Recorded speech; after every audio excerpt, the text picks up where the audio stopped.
नमस्कार जय जगन्नाथ। आज अध्याय को आपण मानक स्वागत। ओम नमो भगवते वासुदेवाय।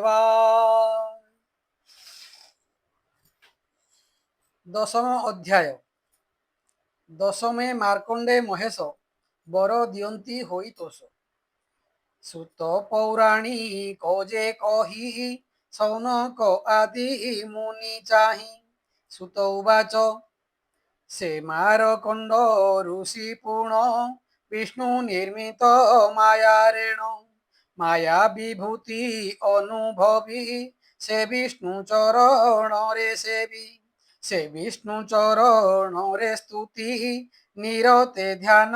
रे करन्ति। मार्कंडेय उवाच श्री वासुदेव नमस्तुते शरणागत हेली तोते तुम्भ पदार बिंद गुण अभय दाता परिपूर्ण ब्रह्मा आदि देवता माने सेवंती ज्ञान परायणे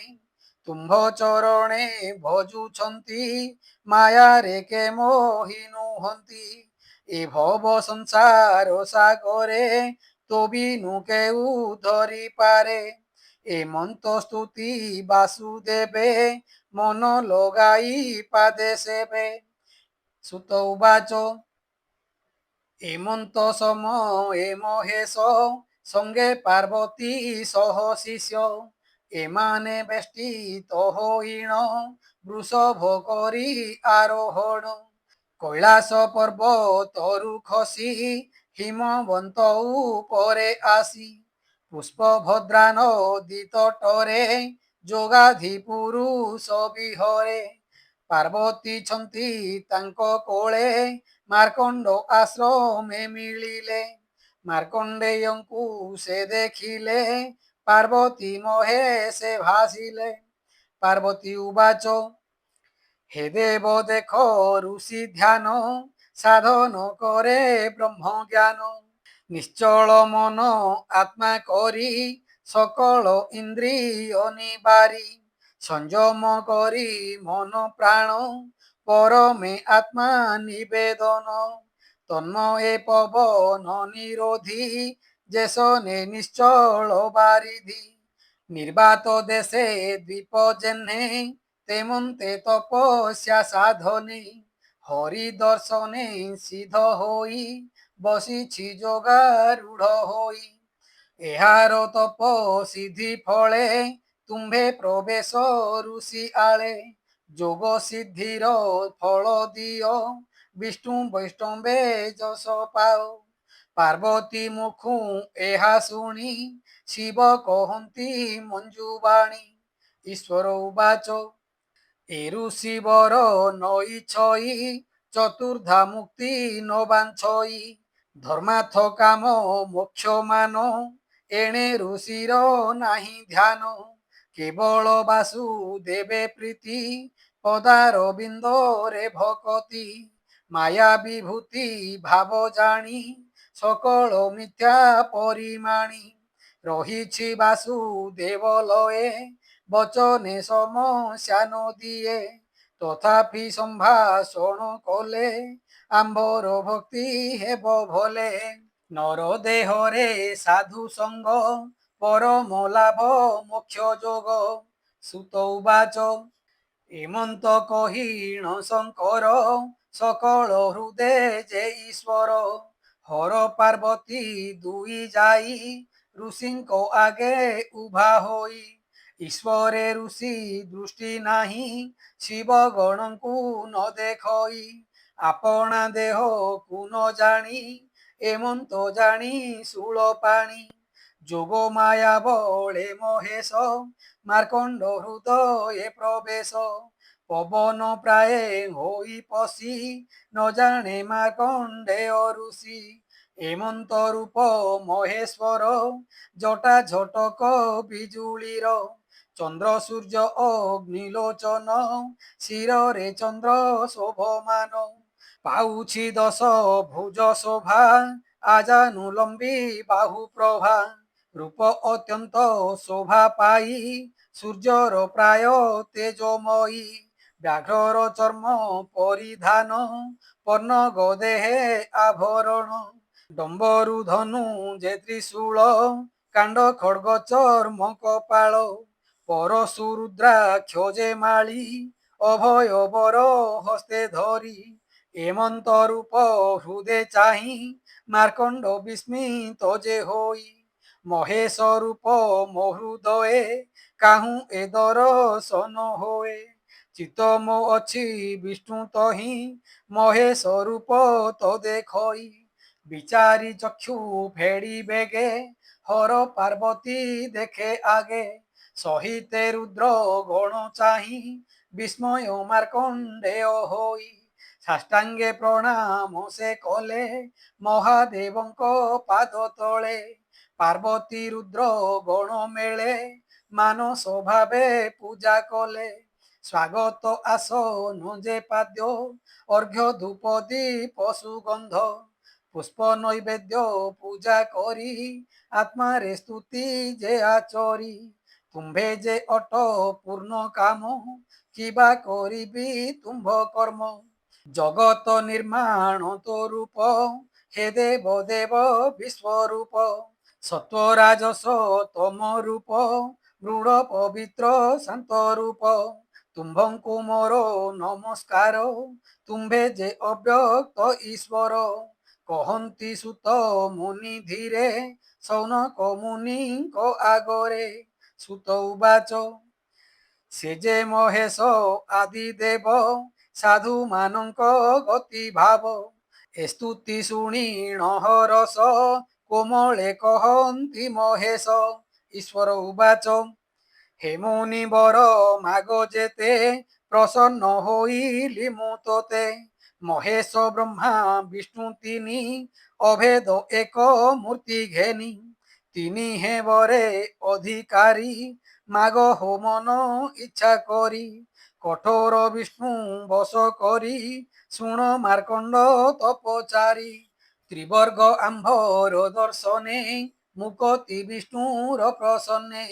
নিসঙ্গ শান্ত সাধু সেহি ভূত বৎসଳ যে বাহୋଇ একান্ত ভক্তি আম্ভ ঠারে সমদরসী নির্ভয়ীরে এ গুণ ব্রাহ্মণী ভজিলে ব্রহ্মে প্রবেশ হନ୍ତି ভলে সকল লোক পাଳ মନ ତାଙ୍କୁ କରନ୍ତି ଉପାସନ ବ୍ରହ୍ମା ବିଷ୍ଣୁ ଯେ ମୁଁ ମହେଶ ତିନି ହେ ତାଙ୍କ ହେଉ ବଶ ଆମ୍ଭର ଭିନ୍ନ ଭାବ ସେହି ଅଣୁ ମାତ୍ରକେ ନ ଦେଖଇ ତୁମ୍ଭେ ପରମ ଭାଗବତ ବିଷ୍ଣୁରେ ଧ୍ୟାନ ଅବିରତ ତେଣୁ ତୁମ୍ଭଙ୍କୁ ଦର୍ଶନ ଦେଲଇ ହୋଇଣ ପ୍ରସନ୍ନ ଯେ ଜଳମୟ ତୀର୍ଥସ୍ଥାନ ପାଷାଣମୟ ଦେବଗଣ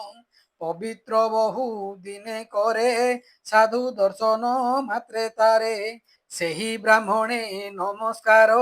ସମଦରସୀ ଭାବ ଯାର ଯେ ଆମ୍ଭ ମୂର୍ତ୍ତି ଗୁଣ ଭେଦ ରୁକ ଯଜୁଜେ ଶ୍ୟାମ ବେଦ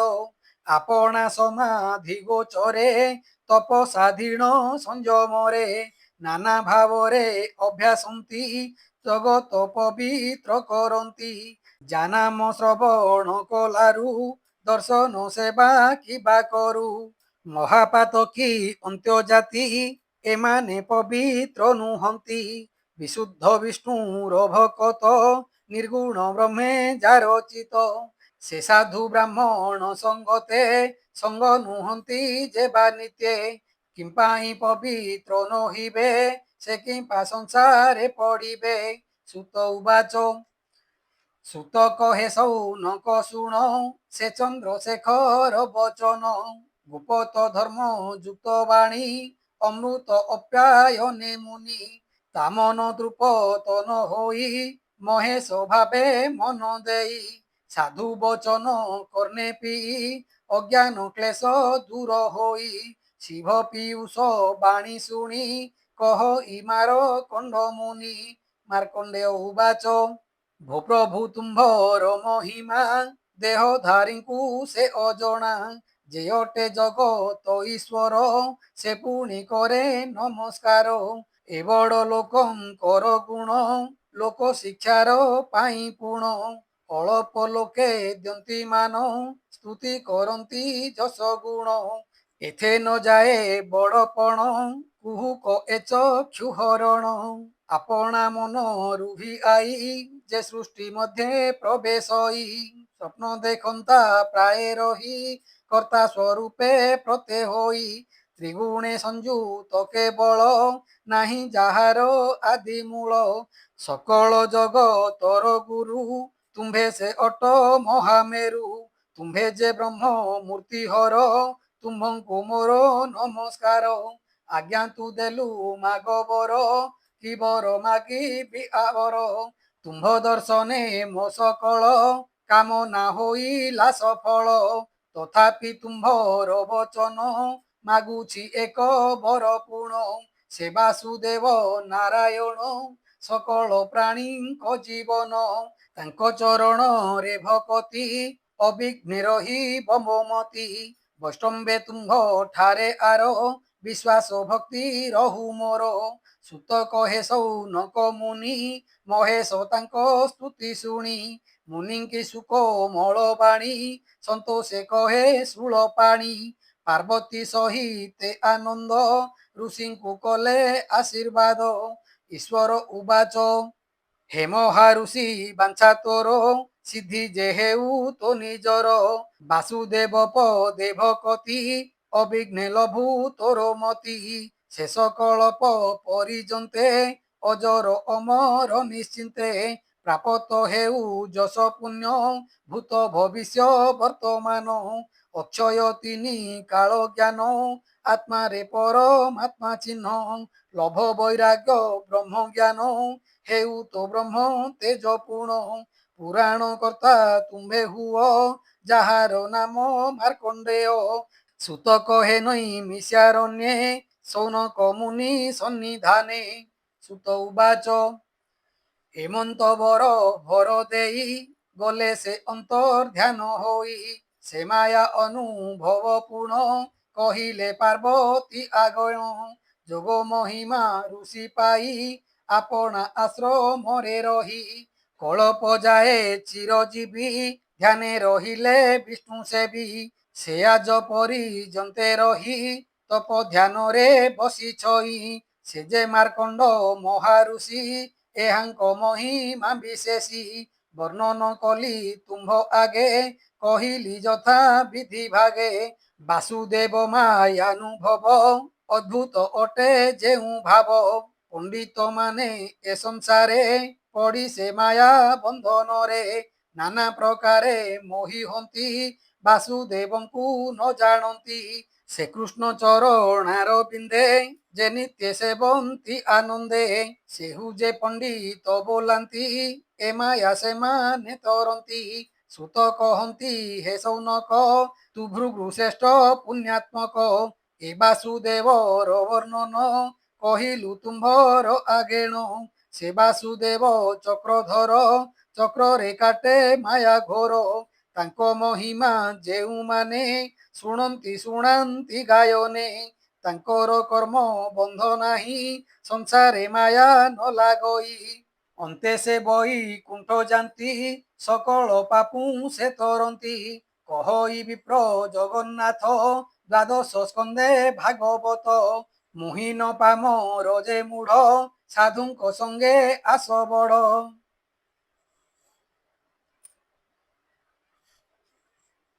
इति श्रीमद्भागवते महापुराणे परमहास्यां संहितायां द्वादश स्कन्धे मार्कण्डेय चरितं नाम 10मोऽध्याय।